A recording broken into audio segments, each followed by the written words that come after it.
Hey, everybody! How's it going? Let's get right into it.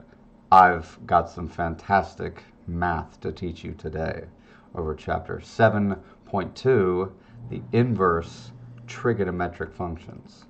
So let's get right into it, shall we? Inverse trigonometric functions.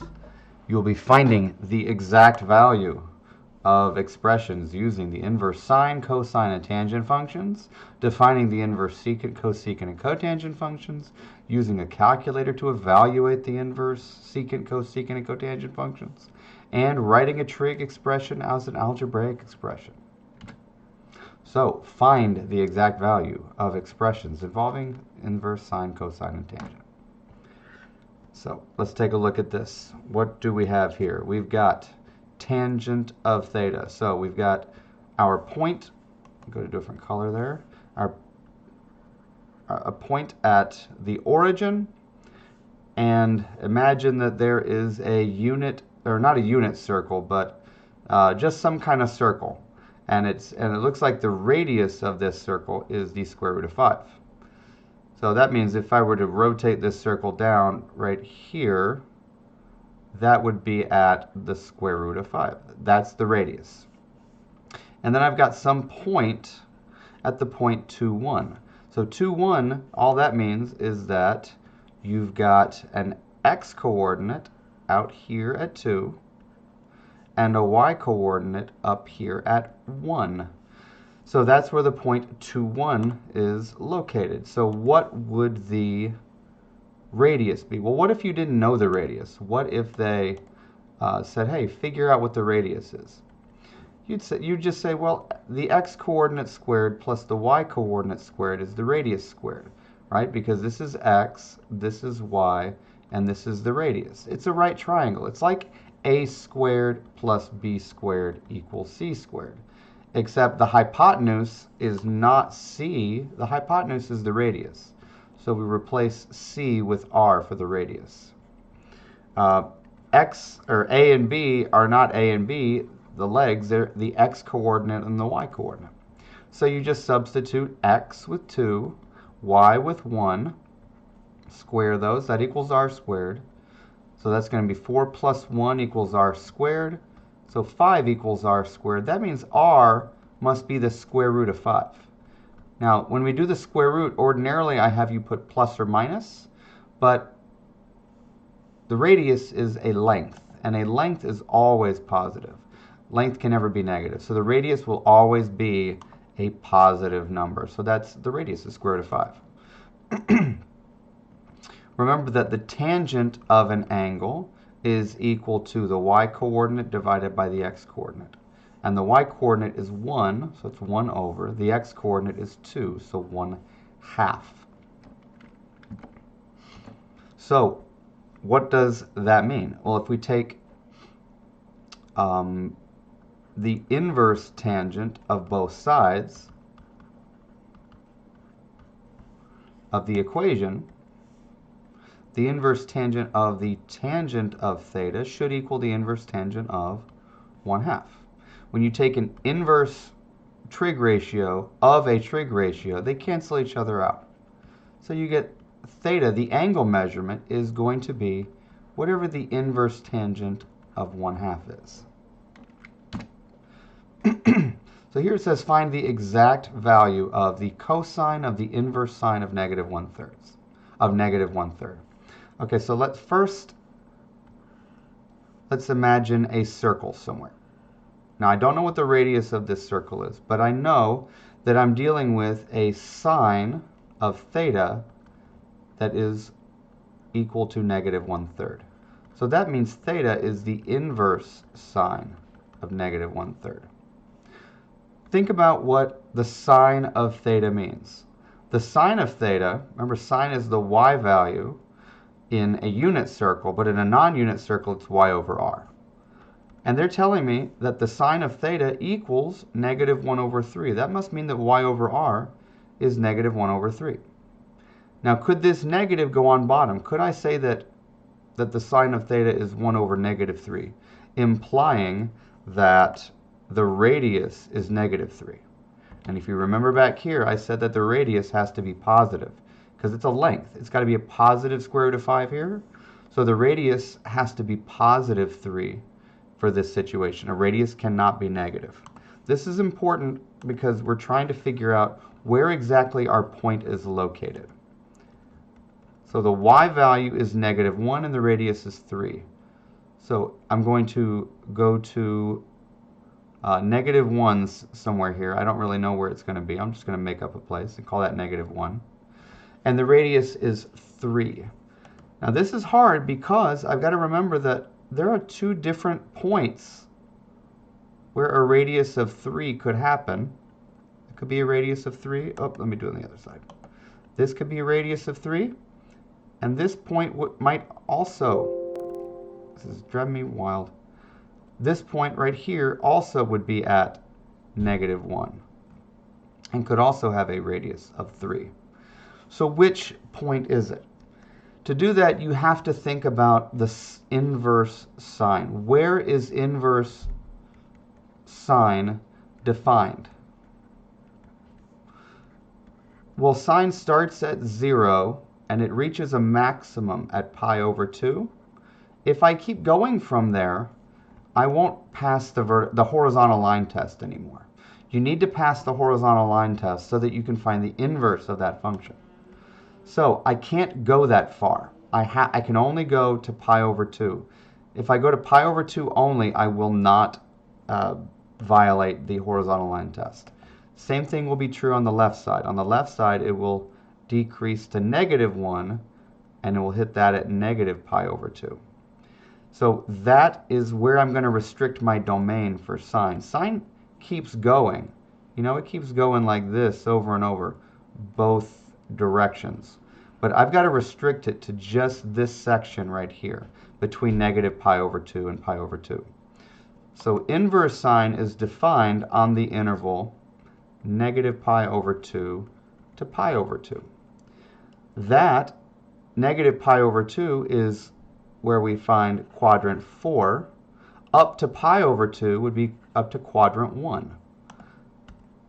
So we're looking for a point for our situation here, looking for a point in one of these two quadrants, in this little range. So that means this point at in quadrant 3 is out. That point cannot be where our point is. The point must be down here in quadrant 4. That is the point. I know the y coordinate, and I can erase this because I know that's not the right point. Oh my goodness. Well, whatever. I don't know how to undo that, do I? Is there a way to undo it? Give me a second. Let me see if I can figure it out. Can't seem to do it. Control Z doesn't work, so I'm just going to, I just had to redraw it. So this is the point we're looking at, and the sign, or the original problem right here told me a couple pieces of information. It told me the r value, the radius, is going to be 3, and it told me the y value is -1. So what I've got to find is the x coordinate. What is that value? And you do that just using x squared plus y squared equals r squared. So x, I don't know what that value is. I know y is -1, and I know r is 3. Solve for x here. So x squared plus -1 squared is 1, equals 3 squared, which is 9. Subtract the 1, you get x squared equals 8. Square root both sides, you get x equals the square root of 8. Or you can simplify that radical and get 2 square root of 2. So that is the x coordinate. Now they're asking me to find the cosine of the sine of -1/3. Well, I don't know what the inverse sine of -1/3 is. I don't know what that angle is. It's not on the unit circle. But what I do know is that I defined it as theta. I said the inverse sine of -1/3 is equal to theta. So I'm going to say this is now the cosine of theta. Theta is just an angle between negative pi over 2 and pi over 2. Remember, it's an angle in one of these two quadrants. That doesn't mean that I can start at the initial side at 0 and go around to that, because that brings me into quadrants 2 and 3. I'm not allowed to go into quadrants 2 and 3. My domain there is restricted to negative pi over 2 to pi over 2. So that means my angle must be some negative number. It's some negative angle that just starts at 0 and goes clockwise to whatever that angle of theta is. So what I got to do is now find the cosine of that angle. Well, what is cosine of theta? Cosine is the x-coordinate in a unit circle. In a non-unit circle, it's x over r. Guess what? We just found what x was. X is 2 square roots of 2. And the radius is still 3. So there we go. We found the cosine of the inverse sine of negative 1/3. It's just 2 square roots of 2 over 3. And as you can see right here, that's exactly what we did. Pause the video if you would like to take a quick look at that. You can do that throughout these videos. Just pause if you want to get a good look at one of these solution screens. I'll make sure to leave them blank for you.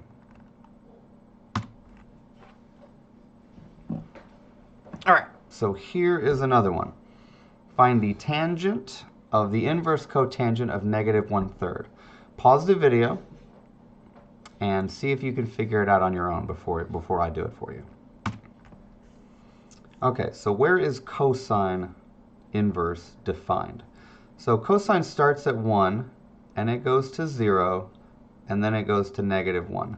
If I extend that graph at all, then it will not pass the horizontal line test. If I go up on the right here, then it violates it that way.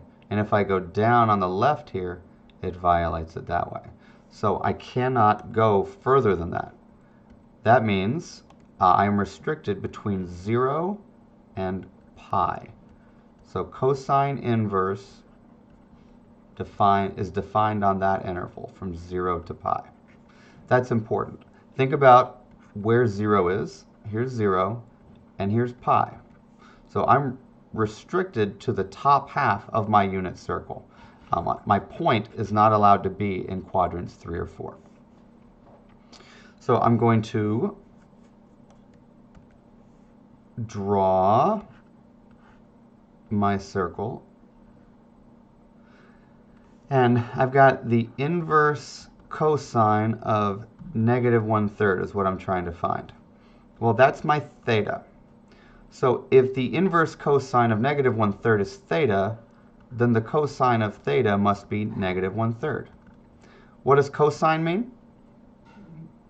Cosine for a non-unit circle is the x-coordinate divided by the radius. So I know the radius has to be a positive 3, and the x-coordinate is going to be negative 1. So let me go to where x equals negative 1. Here's negative 1. There's 2 points. There's a point up here when x is negative 1, and a point down here when x is negative 1. Remember what we said. We cannot be in quadrants 3 or 4. So this point at quadrant 2 is the only one that's going to work. And I did it again. Oh, that's annoying. That's okay. I'll figure it out. Oh, that's a terrible circle. But we're going to call it good because we're in a time crunch. I got a Zoom meeting in a minute here. All right. So this is my point. I know 2 pieces of information. I know the x-coordinate is negative 1, and I know the radius. The radius is 3. So if I draw that right triangle, what I don't know is the y-coordinate. But again, it's easy. You say x squared plus y squared is the radius squared. They gave me the x-coordinate because I'm dealing with cosine. It's negative 1. Negative 1 squared plus y squared is the radius squared, 3 squared. So negative 1 squared is 1. 1 plus y squared equals 3 squared, which is 9. Y squared equals, subtract 1 and you get 8. So in this case, y is equal to, again, the square root of 8 or 2 square roots of 2. And that has to be positive because I am dealing with a positive value here. Now notice though that I could have gotten the negative square root of 8. It's possible to get a negative square root of 8 when you square root something like that if my y value had been down here, if I had chosen a point down here, if I wasn't restricted to that domain, 0 to pi. So be careful when you're square rooting something like y squared equals 8. You're going to have to slow down and think, should this be positive or should it be negative? In this case, it's a positive square root of 8, or positive square root of 2 over 2, because my point is above the x-axis. So that's got to be a positive square root of 2 over 2, not negative. Or not square root of 2 over 2, 2 square roots of 2, excuse me. So there we go. I got the x-coordinate, negative 1. I got the y-coordinate, 2 square roots of 2. And I got the radius is still 3. Now, what are they asking me to find? They're asking me to find the tangent of that expression. The tangent of the inverse cosine of negative 1/3. Well, I said that the inverse cosine of negative 1/3, I define that as theta. So what I'm trying to find is the tangent of theta, the tangent of this angle in quadrant 2. That's my theta. So how do I calculate the tangent? The tangent is just y divided by x. Well, I know the y-coordinate now because I just calculated it. It's 2 square roots of 2 over the x-coordinate, which was negative 1. And when you simplify that, you get negative 2 square roots of 2. And that is the tangent of the inverse cosine of negative 1/3. That's how you do it. And here is the slide that shows you exactly what I showed you. So again, pause it if you want to take that in.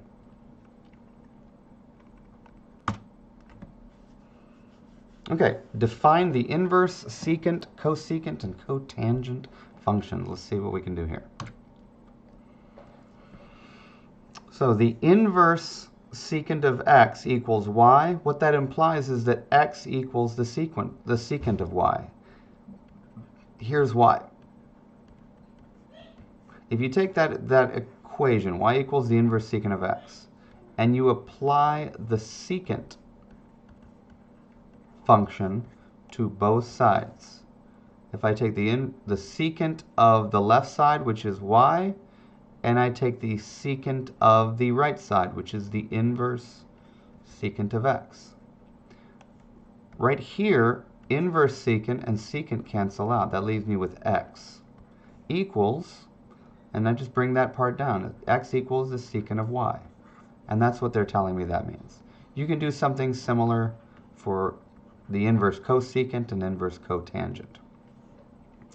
The inverse secant function, remember secant is the reciprocal of cosine. And where was cosine defined? Cosine is defined from 0 to pi. So that's where the inverse secant is also defined. Since that's where we restrict the domain of secant, then that's where we restrict the range of inverse secant. Remember, they switch places. Think about secant. What are the values of secant? Well, it starts at 1 and it goes up to infinity. If you remember this from last time, there's a vertical asymptote at pi over 2, and then it has negative 1 at this point at pi, and it goes down to negative infinity. So for secant, the domain is from 0 to pi. It includes all the values between x equals 0 and x equals pi, except for 1. And that one place where we don't have an x value is at pi over 2. And that's because there is a vertical asymptote there. There's a vertical asymptote there because the cosine of pi over 2 is 0. So the secant of pi over 2 is going to be the reciprocal of the cosine of pi over 2, because secant and cosine are reciprocals. Well, what's the reciprocal of 0? What's 1 over 0? It's undefined. Because it's undefined, we have a vertical asymptote at pi over 2. So the domain of secant is from 0 to pi over 2, or 0 to pi, but x cannot equal pi over 2. What's the range of secant? Well, the highest point, or the 1/2 has a low point at 1 and it goes to infinity. The other side has a high point at -1 and it goes to negative infinity. So an easy way to say that is that the y values all have an absolute value. The absolute value of that equals 1 at this point and this point. The distance from 0 is 1 unit there and there. But if I go up this curve or down this curve, if I take this point here, that distance is more than 1. So the absolute value of y is greater than or equal to 1. Notice what happens when we do the inverse secant function. The domain of inverse secant is the same as the range of secant because they're inverse functions. I just replace y with x. So instead of y is greater than or equal to 1, I have x is greater than or equal to 1. For secant, the domain is 0 to pi. X cannot equal pi over 2. The range for inverse secant is the same thing, except we replace x with y. The range is from 0 to pi, but y cannot equal pi over 2. And we do something similar for cosecant and cotangent. Okay, so see if you can figure this one out. Pause the video and then come back. All right, let's give it a try. So cosecant is the reciprocal of sine. Think about the way the sine function looks. It starts at 0. It goes to 1 on the right, and it goes to -1 on the left. So we restrict it to negative pi over 2 and pi over 2. That is quadrants 1 and 4 in my unit circle, because this is pi over 2 and this is negative pi over 2. So I'm restricted to these two quadrants. I've got to have an angle between -90 degrees and 90 degrees. All right, so the inverse cosecant. Whenever you take an inverse function, that's an angle. That's an angle measurement. So where is what is the inverse cosecant of 2? Well, what that means is that the cosecant of theta equals 2, which is 2 over 1. Remember that the cosecant of theta is the reciprocal of the sine of theta. Since sine of theta is equal, it's the y-coordinate divided by r, that means the cosecant of theta is the reciprocal. It must be r over y. So the cosecant of theta, 2 over 1, is r over y. So now I know the radius must be 2, and I know the y-coordinate is 1.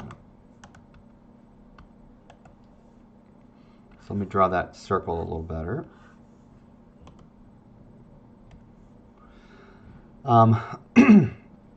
So the y-coordinate is 1. Let's just say that's where the y-coordinate is, of 1. There's a point here where y equals 1. And there's a point over here where y equals 1. So which point does it have to be? Look back at our situation here. It's got to be in quadrants 1 or 4. Actually, I kind of drew those backwards the way I've been doing them. So we're not allowed to have anything in quadrants 2 or 3. My angle is restricted to quadrants 1 and 4. That means this point cannot be it. This doesn't work, and this doesn't work. It's got to be this point in quadrant 1. So let me draw my little radius. I just figured out that the radius must be 2. So I'm going to label that 2. I also figured out that the y-coordinate must equal 1. So this point has a y-coordinate of 1, and I don't know the x-coordinate. I don't know what that is yet. Again, I'm going to use x squared plus y squared equals r squared. The x value is unknown, the y value is 1, and the radius is 2. So you solve for x. X squared plus 1 squared is 1, equals 2 squared, which is 4. Subtract 1, you get x squared is 3. So x must equal either the positive or negative square root of 3. Well, which one is it going to be? Is it going to be positive or negative? Think about where this point is. Isn't it on the right side of the y-axis? So that means it must be the positive square root of 3.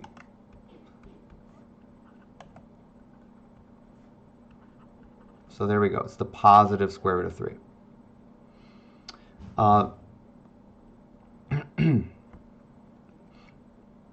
So now that I have that circle,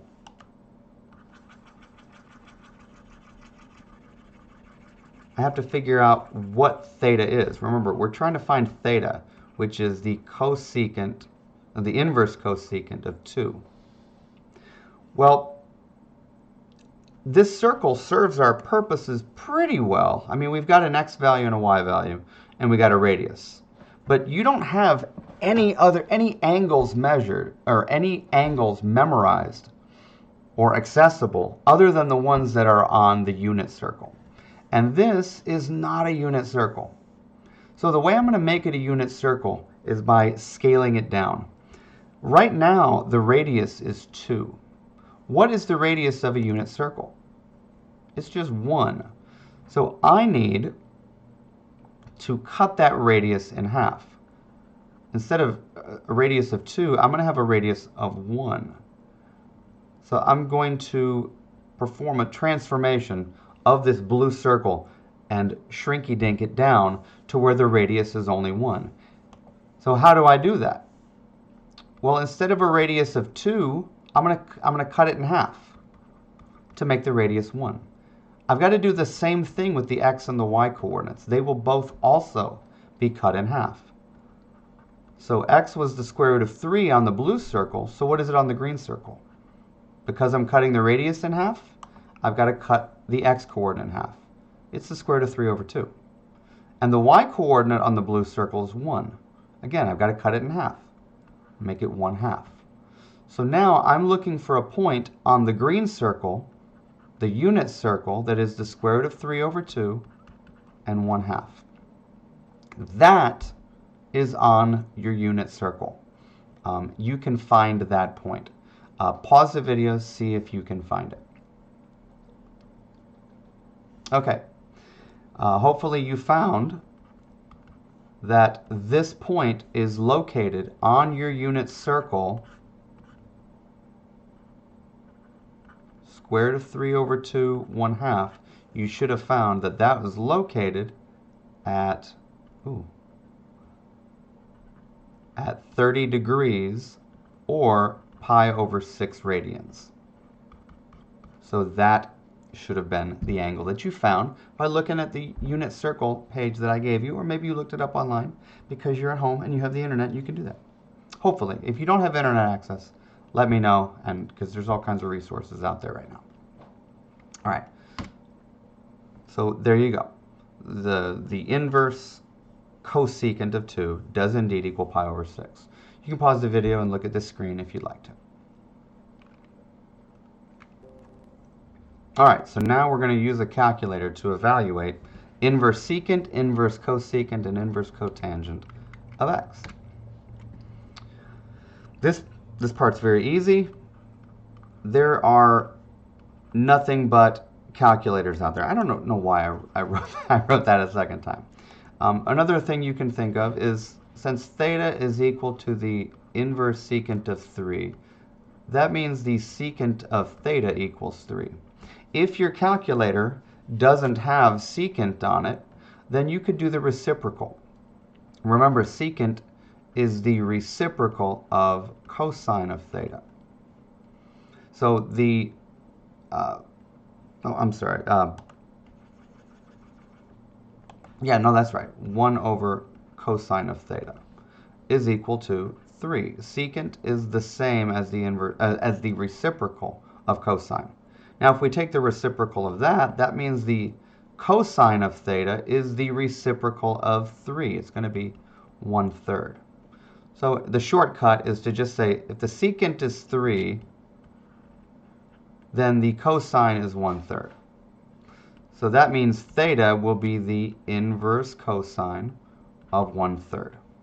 So again, the shortcut for all this is, if you have the inverse secant of a number, you can calculate that by taking the inverse cosine, because cosine is the reciprocal function, of the reciprocal of the argument 3, which is 1/3. So you get a calculator, and you do that. If you can type in inverse secant into your calculator, if that feature is available, then use it. Otherwise, do the inverse cosine of the reciprocal. Same thing here. The inverse cosecant is the same as the inverse sine of the reciprocal. The reciprocal of -4 is -1/4, and so on. So on my scientific calculator here, under trigonometry, I do have secant, cosecant, and cotangent. So if I push the second button, there's inverse secant. Now, in order to do that, notice that it says can't divide by 0. That's because you have to type in the argument first. So I'm going to type in 3, and then take the inverse secant of that. So trigonometry, second. What is the inverse secant of 3, if you please? It's about 70.52877, blah, blah, blah. It says rounded to 2 decimal places. So I'm going to say 70.53. So it's equal to about 70.53. Oh, but that's degrees, isn't it? Let me take a look. Am I in degree mode? I am in degree mode, so that's not going to work. Make sure, this is a very valuable lesson, because that number didn't look right to me, 70.53. That looked more like an angle. So that should set off alarm bells. Do I have the right units? And the PowerPoint says to measure in radians. So I've got to click the little degree symbol here on my calculator that comes with my computer to radians. Let me try it again. 3, trigonometry, second, inverse secant. There we go, 1.2309. So that's going to be about 1.23. There we go. What is the inverse cosecant of -4? Well, let me clear this. And I will say -4. There we go. And what is the inverse cosecant of that? I'm still in radian mode, that's important. And it's about -0.2526, blah, blah, blah. So -0.25 rounded to 2 decimal places. And so on. You could do the same thing for all of those. So 1.23, -0.25. You can see here that I got those exact values with my calculator. So if you'd like to pause the video and try those and make sure that you get the same thing as we have on this slide and the next slide, that'd be great. Okay, we are almost done. Let's write a trigonometric expression as an algebraic expression. So write the sine of the inverse tangent of u as an algebraic expression containing u. Pause the video and see if you can do that on your own. You might surprise yourself. Okay, let's see if you figured it out. Maybe you've been... Wrong pen. Maybe you've been studying ahead of time and you figured this out. So let's take a look at it. The inverse tangent of u. Remember, when you take the inverse tangent of something, that gives you an angle, so that's theta. If you take the tangent on both sides, that inverse tangent goes away, so you get the tangent of theta equals u. Well, what is the tangent of an angle equal to? It's equal to y over x. So change this u into a fraction. Put it over 1, and you can see that u is equal to y and x is equal to 1. So why is that important? Well, we're dealing with an angle that we're calling theta. So draw a little triangle like this, and we'll call this angle theta. And u is equal to y, so that's the vertical component. And 1 is equal to x, that's the horizontal component. What we're missing here is the radius. So think back, x squared plus y squared equals r squared. R is 1, so 1 squared plus y squared, well, y is u. So that means we got 1 squared plus u squared equals r squared. And again, I don't know the radius, so that's just r squared. Well, 1 squared is just 1, so I can get rid of that. R squared equals that. That means I take the square root of both sides. The square root of r squared is r, and the square root of 1 plus u squared is just the square root of 1 plus u squared. So that is the square root of this side, 1 plus u squared. Now come back over here and see what they're trying to get us to do. They're trying to get us to find the sine of that inverse tangent of u. Well, we just defined inverse tangent of u as theta. So what is the sine of theta? Well, the sine of an angle, remember, is the y value divided by the r value. Where am I going to get those numbers from? If you said from this triangle, you're right. The y-coordinate is still u. And the radius we just calculated as the square root of 1 plus u squared. So that must be the sine of the inverse tangent of u. And you can see that we got the same value that they had here. They did it a little differently using trigonometric identities. We're not quite there yet, so I think it's better if we use this method using the triangles. And that's it. That's all I got for you for this lesson. Be on the lookout for chapter 7.3. It's coming up next, and it will be located right here on Blackboard for you to see. So thanks for watching, everybody. Appreciate it. Oh, one more thing. Don't forget to smash that subscribe button. I'm just kidding. I don't care. Can you subscribe to this thing? I think I set it to where you can't, but if you can, go for it. It doesn't matter. All the videos are unlisted right now. I may unlist them at some point, but